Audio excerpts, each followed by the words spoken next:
Bom dia, sétimo ano. Então, para encerrar os ciclos biogeoquímicos que nós estávamos estudando nas aulas anteriores, hoje nós vamos estudar um pouquinho sobre a água, né? Vamos começar estudando um pouquinho ali da distribuição de água no planeta e vamos depois verificar sobre o ciclo da água na natureza. Sobre o trabalho, sobre o exercício avaliativo que vocês me enviaram, eu estou corrigindo. Assim que eu corrijo, eu coloco um ok e a nota que você tirou no trabalho, tá? Que você obteve. Não estou enviando as respostas ainda, porque tem alguns alunos que não entregaram. E eu vou pedir então para que todos vocês confiram lá no Delta se tem aviso para vocês. Aqueles que tiver aviso quer dizer que o trabalho não chegou para mim, ou encaminhou no e-mail errado, ou acabou esquecendo de enviar, tá? Então eu estou recebendo porque ele é avaliativo, vale nota. Só que é claro que vai ter peso menor para quem não entregou na data, mas eu preciso que vocês enviem, certo? Então, terminando a aula, todo mundo confere lá, dá uma conferida no Delta se tem aviso para vocês. Muito bem, então vamos começar agora sobre a água. Ano passado nós já estudamos, né, já comentamos uma imagem bem parecida com essa, que mostra como que a água está distribuída no planeta. Então, para relembrar, 70% do nosso planeta é formado por água. Desse total de água que nós temos, que é uma grande quantidade, apenas 2,5 está disponível para nós. Depende do livro, né? Traz 2,5, tem livro que traz 3%, mas em mais ou menos 2,5 ou 3% de água doce. E dessa pequena quantidade de água doce, a maior parte dela está concentrada nas geleiras, né? Nas calotas polares. Então quer dizer que não está disponível para o nosso consumo ainda. Disponível para nós temos 31,10%. Disponível em partes, né? Porque uma parte dessa água estão nos rios e lagos, outra parte está na água subterrânea, nos lençóis freáticos, nos aquíferos. Então, essa água que está nos lençóis freáticos ainda não está disponível para o uso imediato. É uma reserva que nós temos, né? Então, a água superficial nós temos apenas 4%, que é uma quantidade pequena. Apesar de ser pequena, ela seria suficiente para a população se todas as pessoas utilizassem de forma racional e adequada, né? Então aí vem a questão do uso consciente da água, né? Nós não podemos pensar só em nós. Nós aqui no Brasil, aqui em Santa Catarina, nós temos bastante água disponível. Porém, tem regiões aqui no Brasil mesmo que tem uma quantidade bem reduzida, bem limitada, e tem lugares que não tem nada de água, né? As pessoas não têm água nem para tomar. Então, sempre relembrar aqueles cuidados, né? Não deixar a torneira aberta quando escova os dentes, não demorar muito no banho, usar balde ao invés de mangueira para lavar carro, calçada. São formas que a gente vai conseguir utilizar bem a água sem desperdiçar, né? Ter na quantidade que a gente necessita. Agora vamos para o ciclo da água. Então, assim como aconteceu com o oxigênio, o nitrogênio, o gás carbônico, a água também passa por um ciclo. De acordo com a teoria científica, esse ciclo teve início lá quando a água foi formada, né? Lá logo depois da formação da Terra, que começou a acumular água no planeta, ali já começou o ciclo. E não para, não tem fim, como o dos elementos anteriores que a gente viu. Então, como é que esse ciclo se inicia? Então, vamos começar por aqui, ó. A água dos rios, lagos, oceanos evapora com o aquecimento solar. Então, o sol, a gente pode dizer que ele que movimenta o ciclo da água. Então, essa água é aquecida, sobe na forma de vapor. Só a água de oceanos, lagos e rios que isso acontece? Não. As plantas também eliminam na forma de transpiração, né? Eliminam o excesso de água e vai evaporar. Os animais, através da transpiração, da urina e das fezes, também vão liberar líquido que vai também evaporar. Quando esse vapor chegar em camadas mais altas, lá no alto da troposfera, onde se formam as nuvens, lá vai acontecer uma condensação, que é o gasoso passar para o estado líquido. E aí vai formar as nuvens. Quando as nuvens estiverem carregadas, essa água vai retornar para a crosta, retornar na forma de água líquida, né, a chuva, neve ou granizo.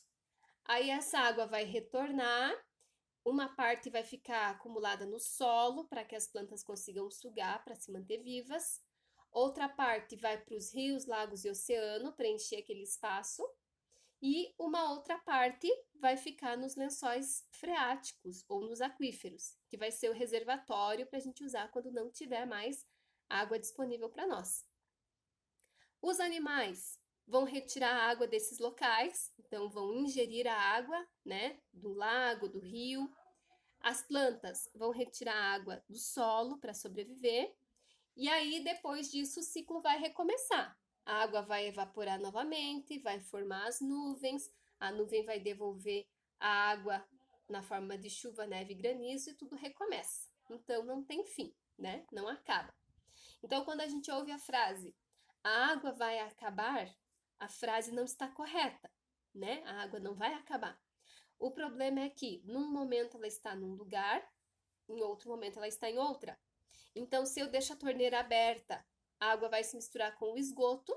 Esse esgoto provavelmente vai ser devolvido para o ambiente, mas não mais apropriada para o consumo, a não ser que ele passe por um tratamento, né? Caso contrário, vai acabar poluindo o local para onde ele for levado.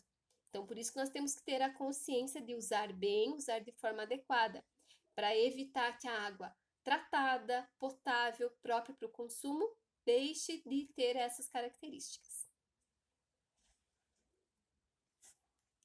Todos os seres vivos dependem de água, né? Porque a água faz parte do corpo dos seres vivos.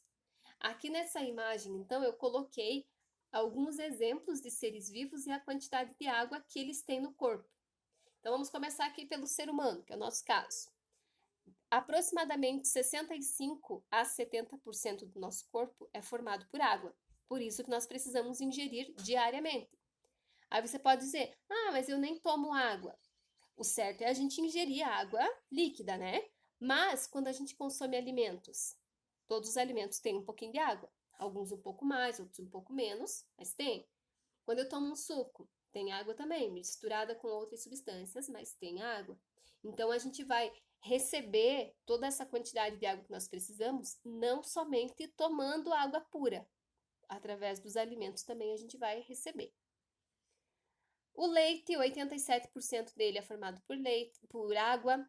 A cenoura, 90%. A medusa, ou a água viva, né? 90% do corpo dela é formado por água. Alface, 95%. Rato, 67%. Vaca, 52%.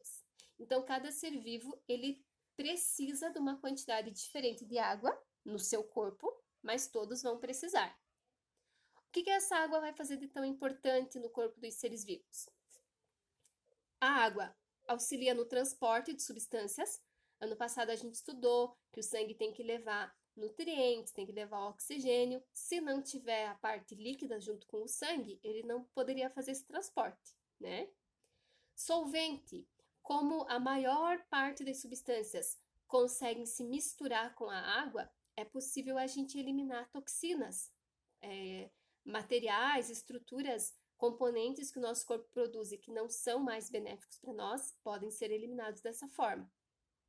Para ajudar a manter a temperatura do nosso corpo, quando a gente está fazendo alguma atividade física ou está muito quente, a gente começa a suar, né? Começa a eliminar líquido, porque aí o suor vai ser eliminado na pele, vai ser aquecido, vai acontecer uma evaporação e vai diminuir a temperatura interna do nosso corpo. Isso garante, né, permite que a temperatura não fique excessiva, não fique muito alta e comece a provocar danos nas células. E a água participa de reações, né? A digestão, a respiração precisam da presença de água para acontecer, tá? Então a água ela é essencial a todos os seres vivos. Na próxima aula, a gente vai estudar sobre algumas doenças que nós podemos adquirir se consumirmos água contaminada, tá? Quais problemas o nosso corpo vai sofrer. Agora vamos para a tarefa. Então a tarefa vai ser para o dia 5. Vocês vão ter quase 2 semanas para fazer. A tarefa vai ser confeccionar um terrário, seguindo as orientações que tem na página 45. O terrário é um mini ecossistema. A gente estudou que ecossistema ele envolve coisas vivas e coisas não vivas, né? Então, vocês vão organizar conforme tem lá as orientações, vão montar esse terrário, vão observar ele ao longo dos dias, e aí vão responder duas questões que tem na página 45 também, com relação a esse terrário. Quando o terrário estiver pronto e vocês já tiverem feito as observações, vocês vão fotografar o terrário que vocês fizeram, vão responder as duas perguntas e vão me enviar por e-mail.